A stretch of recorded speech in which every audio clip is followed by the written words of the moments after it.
This month, the White House released its new cybersecurity strategy. It gives government agencies more ways to fight hackers and cyber criminals. But U.S. cities remain vulnerable as they race toward innovation. Joce Sterman found out when it comes to security, experts say our smart cities have to get smart.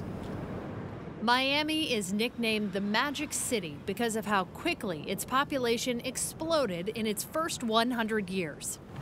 Now the city is targeting growth in a more futuristic sense.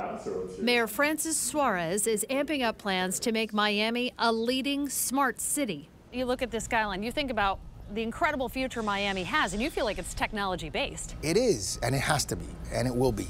By some estimates, the potential market for smart cities could be more than $1 trillion by 2020. It's a race for new technology, fast. That means new age digital systems controlling our streetlights, water systems, garbage removal, security, even our government. Our city government should not be a building. It should be a virtual platform. I'm constantly looking for ideas from the private sector community to come to the city and tell us, hey, this is what you should be doing. I started to see a lot of new technologies being deployed on cities. The vendors want to have something out to the market very fast, and they don't pay much attention to the security side of things. Global cybersecurity expert Cesar Cerruto says cities should pump the brakes on bells and whistles. 3 years ago, he sounded alarms in a nearly 20-page report about emerging threats. Today, he says, very little has changed. If the technology is not protected, then anyone can hack it and will suffer the consequences. And those consequences could be something trivial, but it could be something really awful.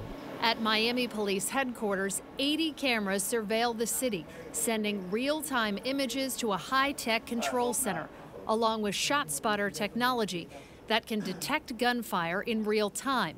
The concern with smart technology is keeping that security measure secure. Think about an example where somebody breaks in and shuts all our cameras down or shuts down our ShotSpotter. I mean, that is as violent and as dramatic an incident as we can have in the city. So if that were to happen, we would be blind from that perspective. Blindness, a concern that extends far beyond this command center.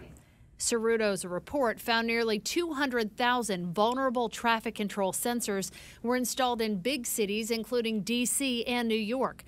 According to research by the University of Michigan, a single attacker could change traffic lights and impact 100,000 intersections in the U.S. and Canada. All these systems are exposed to possible cyber attacks. Do you look at these attacks as the future of terrorism? They could recruit, hackers. They could recruit people that have knowledge on cybersecurity and use that knowledge for doing something bad. Luckily, I haven't seen that yet, but it's a possibility. And we've already seen glimpses of the damage that can be done. And our top story is cyber hackers still holding the city of Atlanta hostage. This spring, hackers wreaked havoc, crippling the city's computer system while demanding $51,000 in Bitcoin as ransom. Atlanta's Mayor Keisha Lance Bottoms detailing the magnitude. This is much bigger than a ransomware attack. This really is an attack on our government, which means it's an attack on all of us. Atlanta refused to pay the hackers. One city that did, Leeds, Alabama, a suburb of Birmingham. Population, 12,000. Hackers locked the computer system and demanded $12,000 in Bitcoin to unlock it. The city paid up to get back online. Leeds, though, is evidence that any city, no matter the size, is vulnerable. I'm in Dallas, Texas. Last year, someone hacked the warning system in Dallas, causing 156 emergency sirens to go off in the middle of the night. Baltimore's 911 dispatch system was temporarily shut down this spring because of a ransomware attack. Why are they growing in frequency? All these attacks could seem complex, but they are very easy to do. Usually cyber criminals, they tend to do the least effort for the maximum profit. It's like they are looking for the low-hanging fruit. Have you seen any cities in the States that are doing it right, leading the way, and you look at them as a model of security? No, I haven't seen that. Mayor Suarez admits Miami isn't there yet. Has specific funding been set aside for the cybersecurity element of this? Well, we have a big budget, a fairly big budget for technology generally. We need to re-engage on our cybersecurity front. I don't think we've gone through that analysis, and I think we need to go through that analysis. Does Miami as a city have an emergency response team specific to a hacking incident, a ransomware incident? Do you have that infrastructure in place ready to go? We probably don't right now, and we need to. Most cities, if cities are not doing this, they should be.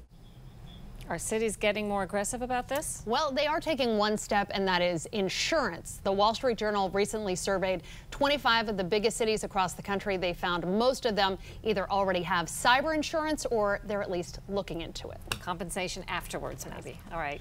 Thanks, Joce.